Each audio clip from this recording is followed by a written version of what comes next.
Zero to one सिर्फ एक business book नहीं है, ये एक सोचने का तरीका है। एक ऐसा नजरिया जो आपको भीड़ से अलग देखने, सोचने और कुछ नया बनाने की ताकत देता है। इस किताब को लिखा है पीटर थियल ने, जो पेपाल के को फाउंडर और फेसबुक के पहले इन्वेस्टर्स में से एक रहे हैं। उन्होंने अपने अनुभवों, फेलियर्स और जीतों से जो सीखा, वही इस किताब में उतारा है। इस किताब में पीटर थियल आपको सिखाते हैं कि कैसे आप मोनोपोली बना सकते हैं, क्यों कंपटीशन से बचना चाहिए, क्यों सोचने की क्लैरिटी सबसे बड़ी ताकत होती है, और कैसे आप अपने स्टार्टअप या आइडिया को लॉन्ग टर्म सक्सेस में बदल सकते हैं। जब हम भविष्य के बारे में सोचते हैं तो हमारे जहन में अक्सर वही पुरानी कल्पनाएं आती हैं, तेज गाड़ियां, उड़ते हुए रोबोट या फिर चांद पर बसने वाले शहर। लेकिन पीटर थियल इस पहले अध्याय में हमें एक बिल्कुल अलग सवाल के साथ रूबरू कराते हैं। What important truth do very few people agree with you on?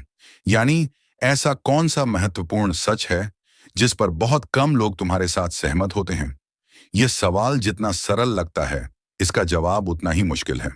इस अध्याय में पीटर हमें बताते हैं कि हम सब एक ही दिशा में सोचने के इतने आदी हो चुके हैं कि नए आइडिया के लिए दिमाग में कोई कोना ही नहीं बचा है। समाज ने हमें सिखा दिया है कि सेफ रहो, रिस्क मत लो और वही करो जो सब कर रहे हैं। लेकिन यहीं से शुरुआत होती है मीडियोक्रिटी की। पीटर कहते हैं कि दुनिया को आगे बढ़ाने के लिए जरूरी नहीं कि हम हर चीज में बहुत बड़ा बदलाव लाएं, लेकिन अगर हम शून्य से एक जा सकें, यानी कुछ ऐसा बना सकें जो आज इस दुनिया में है ही नहीं, तो वही असली इनोवेशन है। एक से दो जाना आसान है, वहां नकल होती है, कंपटीशन होता है। लेकिन शून्य से एक का मतलब है प्योर क्रिएशन, कुछ ऐसा जो पहले कभी अस्तित्व में था ही नहीं। इस पहले अध्याय में एक गहरी बात यह भी उभरती है कि हम अपने कंफर्ट जोन में इतने घुल चुके हैं कि हम बिना पूछे ही मान लेते हैं कि जो रास्ता सबने चुना है वही सही है। पर थियल पूछते हैं, क्या तुम वाकई जानते हो कि तुम क्या कर रहे हो, या तुम बस भीड़ का हिस्सा बने जा रहे हो? चैप्टर एक सूक्ष्म लेकिन शक्तिशाली चेतावनी है कि अगर हम वाकई एक मीनिंगफुल लाइफ जीना चाहते हैं तो हमें सवाल करने होंगे, अलग सोचना होगा और सबसे जरूरी खुद पर यकीन करना होगा जब पूरा समाज तुमसे कहे कि तुम गलत हो। यह अध्याय हमें प्रोवोक करता है, इंस्पायर करता है और कहीं ना कहीं थोड़ी डिस्कम्फर्ट भी देता है, क्योंकि ये हमें हमारी सोच के मिरर के सामने खड़ा करता है। जीरो से वन जाना आसान नहीं है, पर यही वो रास्ता है जो इतिहास बनाता है।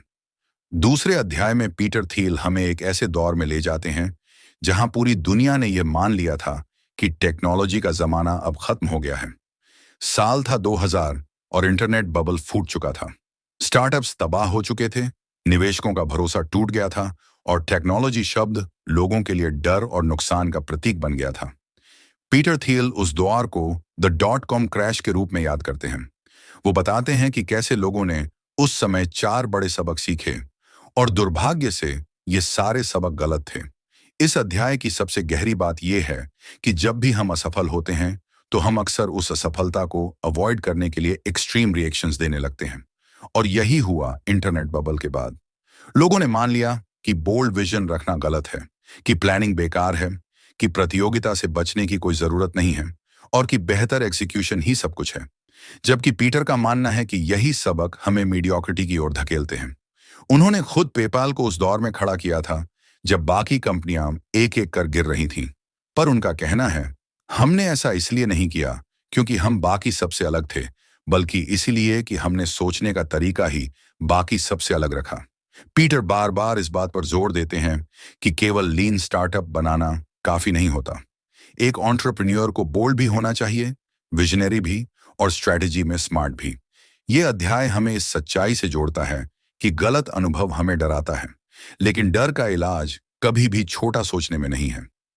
जब हर कोई केओस से घबराकर सेफ रास्ता चुन रहा हो, तो उसी समय एक विजनरी उस अंधेरे में भविष्य की रोशनी ढूंढता है। पीटर कहते हैं, तुम सिर्फ इसलिए इंक्रीमेंटल प्रोग्रेस मत चुनो क्योंकि इनोवेशन रिस्की लगता है। अगर तुम कुछ बड़ा सोचोगे नहीं तो तुम बस भीड़ में एक और नाम बनकर रह जाओगे।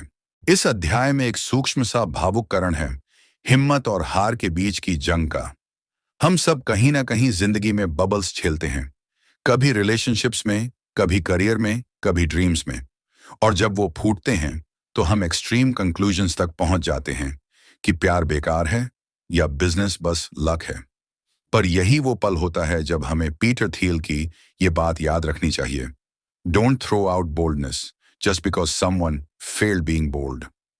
चैप्टर 2 हमें सिखाता है कि हार से भागो मत, उससे सीखो, विजन रखो, लेकिन ग्राउंडेड रहो। और सबसे जरूरी, कभी भी सेफ जोन को अपना कंफर्ट जोन मत बनने दो। अगर आपको ये स्टाइल पसंद आ रहा है तो मैं तीसरे अध्याय में पीटर थियल हमें एक ऐसे विचार से रूबरू कराते हैं जो किसी भी एम्बिशियस एंटरप्रेन्योर के लिए बेहद निर्णायक साबित हो सकता है। मोनोपोली हर सफल व्यवसाय का लक्ष्य है।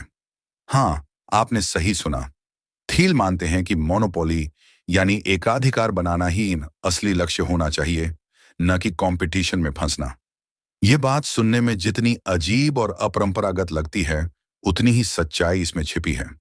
अधिकतर लोग मानते हैं कि कंपटीशन हेल्थी होता है, यह हमें बेहतर करने के लिए प्रेरित करता है और उपभोक्ताओं को भी विकल्प देता है। लेकिन थियल कहते हैं कि कंपटीशन से बस एक ही चीज मिलती है, नो प्रॉफिट्स।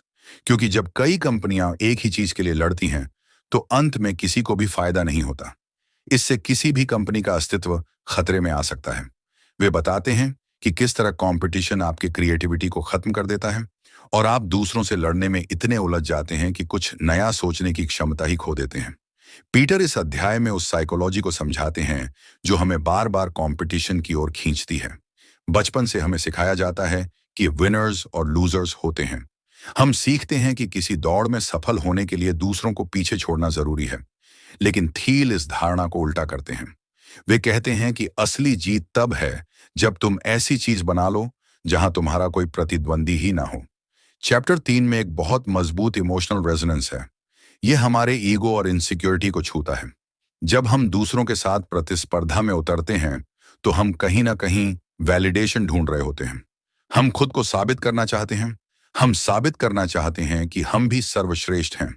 पर इस अध्याय में थियल हमें यह एहसास कराते हैं कि असली स्ट्रेंथ दूसरों को हराने में नहीं है, बल्कि कुछ ऐसा बनाने में है जहां कोई दूसरा तुम्हारी बराबरी करने के बारे में सोच भी ना सके। एप्पल को देखो, गूगल को देखो, इन कंपनियों ने ऐसा इकोसिस्टम खड़ा कर दिया कि इनसे कोई मुकाबला ही नहीं कर सकता। यही मोनोपोली का असली मतलब है, ऐसी स्थिति बनाना जहां कंपटीशन का कोई अस्तित्व ही नहीं बचता। पीटर इस बात को बार बार दोहराते हैं, कंपटीशन इज फॉर लूजर्स। ये सुनकर शायद कोई एंटरप्रेन्योर थोड़ा डर या कंफ्यूजन महसूस कर सकता है। आखिरकार हम सब इसी धारणा के साथ बड़े होते हैं कि कंपटीशन ही आगे बढ़ने का रास्ता है।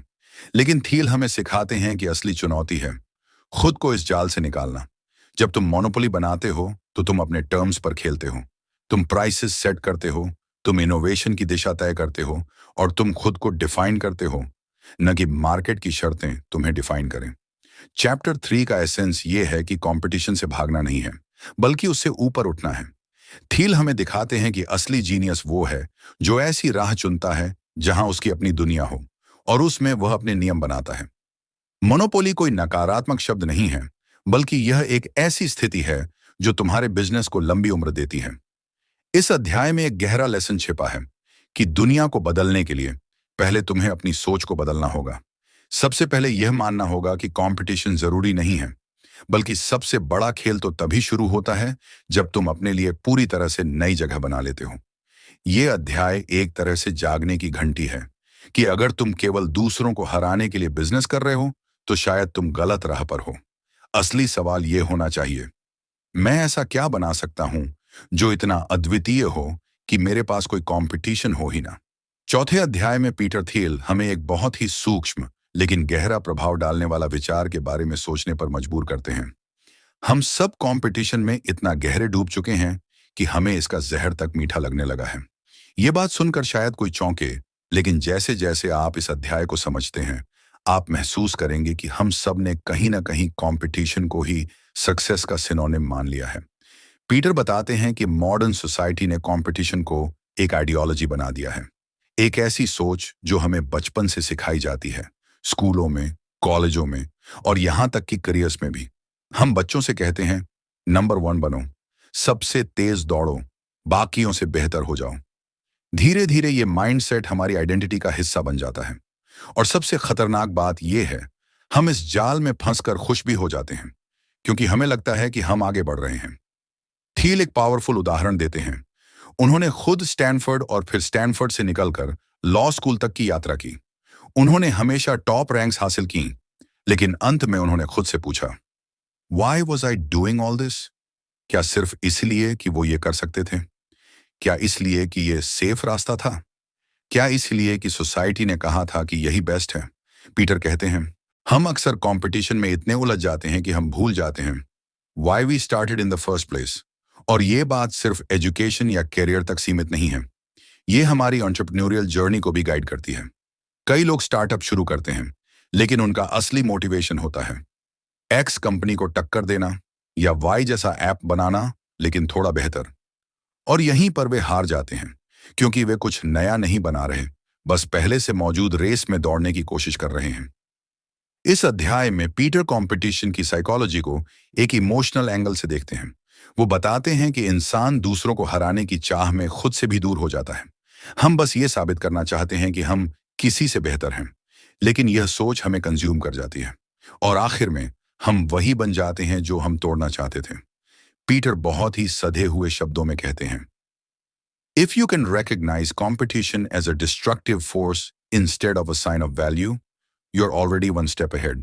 यानी अगर तुम कंपटीशन को एक सफलता का प्रमाण नहीं, बल्कि एक विनाशकारी ताकत के रूप में देख सको, तो तुम पहले से ही बाकी लोगों से एक कदम आगे हो। यह अध्याय हमें मिरर दिखाता है, हमारी एम्बिशंस, हमारी इनसिक्योरिटीज और हमारे सोसाइटल बिलीव्स का। और ये हमसे एक साधारण लेकिन गहरा सवाल करता है, क्या तुम वो कर रहे हो जो तुम खुद करना चाहते हो, या फिर तुम बस वो कर रहे हो जो दुनिया तुम्हें करते देखना चाहती है? चौथी की खूबसूरती यह है कि यह हमें हमारी डीपेस्ट कंडीशनिंग से टकराने की हिम्मत देता है। यह कहता है कि दुनिया में अपनी जगह बनाने के लिए पहले उस दुनिया की सोच से बाहर निकलो। तुम जो बना सकते हो, जो ड्रीम कर सकते हो, वो किसी के मुकाबले के लिए नहीं, बल्कि दुनिया को कुछ नया देने के लिए होना चाहिए। पांचवां अध्याय हमें एक ऐसे कॉन्सेप्ट से मिलवाता है जो शायद ट्रेडिशनल बिजनेस थिंकिंग के बिल्कुल उलट है। पीटर थील यहां एक नया विजन देते हैं कि गेम में सबसे पहले उतरना जरूरी नहीं है। असली जीत उस खिलाड़ी की होती है जो अंत तक मैदान में टिका रहता है और जीत की रेखा को अपने हिसाब से खींचता है। यही है लास्ट मूवर एडवांटेज। अब तक हमने यही सुना है, फर्स्ट मूवर एडवांटेज सबसे बड़ा होता है। जो सबसे पहले मार्केट में आएगा वही सबसे बड़ा ब्रांड बनेगा, वही मैक्सिमम प्रॉफिट कमाएगा। लेकिन पीटर इस सोच को तोड़ते हैं। वो कहते हैं, कई बार सबसे पहले दौड़ शुरू करना केवल थक जाने की गारंटी है। असली फायदा उसे होता है जो अंत तक रुककर मैदान अपने नाम करता है। चैप्टर 5 उन एंटरप्रेन्योर्स के लिए आई ओपनर है जो हर नई चीज में सबसे पहले कूदना चाहते हैं, क्योंकि अक्सर हम इनोवेशन को स्पीड से जोड़ते हैं। जल्दी करो, नहीं तो कोई और कर लेगा। लेकिन थील बताते हैं कि इनोवेशन की असली ताकत स्मार्ट प्लानिंग और लॉन्ग टर्म मोनोपोली में है। पीटर यहां समझाते हैं कि मोनोपोली केवल एक तात्कालिक सफलता नहीं है, बल्कि एक ऐसी स्थिति है जहां कंपनी सस्टेनेबल प्रॉफिट कमाती है, साल दर साल बिना किसी कंपटीशन के डर के। और यह सिर्फ एक ग्रेट प्रोडक्ट से नहीं बनती, बल्कि एक सॉलिड फाउंडेशन से बनती है। ऐसी फाउंडेशन जो टेक्नोलॉजी, ब्रांडिंग, नेटवर्क इफेक्ट्स और इकोनॉमीज ऑफ स्केल से मिलकर बनी हो। इमोशनली यह अध्याय उन एंटरप्रेन्योर्स को एक तरह की राहत देता है जो खुद पर जरूरत से ज्यादा प्रेशर डाल लेते हैं। कुछ नया करना है, सबसे तेज होना है, सबसे पहले मार्केट में पहुंचना है। पीटर उन्हें यह बताकर एक गहरी सांस लेने का मौका देते हैं कि धीमी और सोचमेंदा भी शक्तिशाली हो सकती है। वो हमें दिखाते हैं कि अगर आप सिर्फ एक शॉर्ट टर्म बज़ बनाना चाहते हैं तो फास्ट होना जरूरी है, लेकिन अगर आप एक लेगेसी बनाना चाहते हैं तो आपको पेशेंस, डेप्थ और क्लैरिटी के साथ चलना होगा। मोनोपोली लाइटनिंग फास्ट स्पीड से नहीं, बल्कि लेजर शार्प फोकस से बनती है। चैप्टर 5 एक एंटरप्रेन्योर के लिए उस दोस्त जैसा है जो कहता है, don't just run, think, build something that lasts. Peter इस बात पर जोर देते हैं कि long term planning, intellectual property और एक ऐसा प्रोडक्ट जो सालों तक रिलेवेंट रहे, यही है वो फाउंडेशन जिससे कोई कंपनी 0 से 1 जा सकती है और फिर वहां टिक भी सकती है। इस अध्याय को पढ़ते पढ़ते आप महसूस करते हैं कि शायद सबसे बड़ी ताकत नॉइज से दूर बैठकर क्लैरिटी के साथ सोचने में है।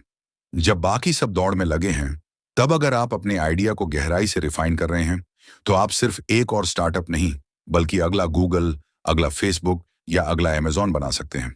पीटर कहते हैं, you don't want to be the first mover, you want to be the last mover, the one who makes the last great development in a specific market and enjoys years और even decades of monopoly profits. इस line में ही वो सब कुछ है जो इस अध्याय का सार है। मोनोपोली पाने का खेल तेज दौड़ का नहीं है, बल्कि अंतिम, स्थायी और निर्णायक कदम का है। चैप्टर 6 एक सवाल से शुरू होता है। क्या जिंदगी एक लॉटरी है? क्या हमारी सफलता हमारी किस्मत पर निर्भर है, या फिर हम अपने चॉइसेस, अपने सोचने के तरीके और अपने एक्शन से अपने भविष्य को कॉन्शियस कर सकते हैं? पीटर थियल इस अध्याय में उस व्यापक विश्वास को चुनौती देते हैं जो मॉडर्न सोसाइटी में बहुत गहराई तक बैठ चुका है, कि दुनिया अनप्रिडिक्टेबल है, सब कुछ रैंडम है और हमें बस अच्छे समय का इंतजार करना चाहिए। वो कहते हैं कि इस तरह की सोच एंटरप्रेन्योरियल स्पिरिट को मार देती है, क्योंकि जब तुम मान लेते हो कि सब कुछ लक पर आधारित है, तो तुम अपने डिसीजंस की पावर खो बैठते हो। इस चैप्टर में बहुत स्ट्रॉन्ग इमोशनल अंडरकरंट है। ये हमें अपनी पावरलेस कंडीशनिंग से बाहर निकालने की कोशिश करता है। पीटर कहते हैं कि हम एक ऐसी दुनिया में जी रहे हैं जहां प्लानिंग को शक की नजरों से देखा जाता है और विजन रखने वालों को आइडियलिस्टिक कहकर नजरअंदाज कर दिया जाता है। लेकिन हिस्ट्री ने हमें सिखाया है कि जितने भी बड़े बदलाव आए हैं, उन्होंने रैंडमनेस को नहीं अपनाया, बल्कि उन्होंने इंटेंशनल थिंकिंग को ही अपना हथियार बनाया। पीटर यहाँ दो तरह की सोच को सामने रखते हैं, डेफिनेट ऑप्टिमिज्म और इनडेफिनेट ऑप्टिमिज्म। डेफिनेट ऑप्टिमिस्ट वो होता है जो मानता है कि भविष्य ब्राइट होगा और वो उसके लिए अभी से प्लान करता है, जबकि इनडेफिनेट ऑप्टिमिस्ट वो होता है जो बस सोचता है कि कुछ अच्छा होगा, लेकिन उसके पास कोई रोड मैप नहीं होता। दुखद बात यह है कि आज की मॉडर्न कल्चर इनडेफिनेट ऑप्टिमिज्म को सेलिब्रेट करती है। हम स्टूडेंट्स को कहते हैं कि सब कुछ एक्सप्लोर करो, अभी कुछ फिक्स मत करो, जो होगा देखा जाएगा। लेकिन पीटर इस सोच को हॉलो मानते हैं। उनका मानना है कि अगर तुम बिना डायरेक्शन के जी रहे हो, तो तुम कुछ नया क्रिएट नहीं कर सकते। इस अध्याय में सबसे ज्यादा दिल छूने वाली बात यह है जब पीटर कहते हैं कि you are not a lottery ticket. तुम रैंडम नहीं हो, तुम्हारा जीवन कोई एक्सीडेंट नहीं है। तुम सोच सकते हो, चुन सकते हो, डिजाइन कर सकते हो और सबसे बड़ी बात, तुम फ्यूचर को शेप दे सकते हो। यह बात जितनी एम्पावरिंग है, उतनी ही अनकंफर्टेबल भी, क्योंकि अगर जिंदगी एक लॉटरी नहीं है, तो इसका मतलब है कि सक्सेस या फेलियर की जिम्मेदारी भी तुम्हारी है। और यही बात कई लोगों को डराती है। वो रैंडमनेस को इसलिए अपनाते हैं ताकि वो अपने डिसीजंस की अकाउंटेबिलिटी से बच सकें। पीटर एंटरप्रेन्योर्स से कहते हैं, don't wait for luck. Plan करो, सोचो, इमेजिन करो और फिर उस फ्यूचर को सच करने के लिए काम करो। वो कहते हैं कि सिलिकॉन वैली में बहुत से लोग खुद को लकी कहकर अपनी अचीवमेंट्स को छोटा कर देते हैं, लेकिन सच ये है कि उन्होंने बहुत स्मार्ट और इंटेंशनल तरीके से काम किया होता है। चैप्टर 6 दरअसल एक कॉल है सेल्फ बिलीफ की ओर लौटने का। यह हमें याद दिलाता है कि हम महज एक पार्टिकल नहीं हैं जो दुनिया के करंट्स में बह रहा है। हम वो क्रिएटर हैं जो उन करंट्स को मोड़ सकता है। पीटर हमें प्रोवोक करते हैं ये पूछने के लिए, क्या मैं अपने फ्यूचर को डिजाइन कर रहा हूं या बस उम्मीद कर रहा हूं कि कुछ अच्छा होगा?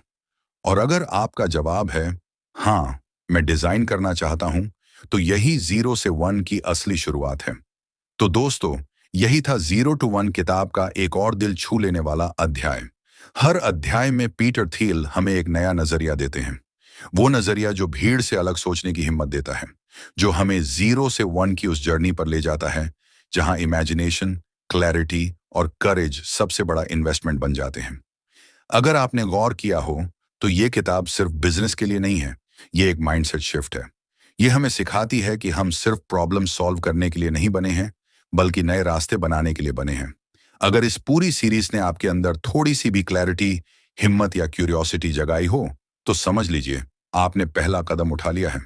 क्योंकि असली बदलाव वहीं से शुरू होता है, जब आप दूसरों से नहीं बल्कि खुद से बड़ा बनने की ठान लेते हैं। आप एक और स्टार्टअप नहीं हैं, आप एक और सपना नहीं हैं, आप 0 से 1 की कहानी हैं। Thank you so much for जुड़ने के लिए। मिलते हैं अगले अध्याय में नए विजन, नए सवाल और नए जोश के साथ। तब तक याद रखिए, you are not a lottery ticket, you are a creator. अगर आप चाहें तो मैं पूरी किताब का फाइनल रैप अप भी तैयार कर सकता हूं, एक पावरफुल एंड मैसेज के साथ। बताइए क्या करें?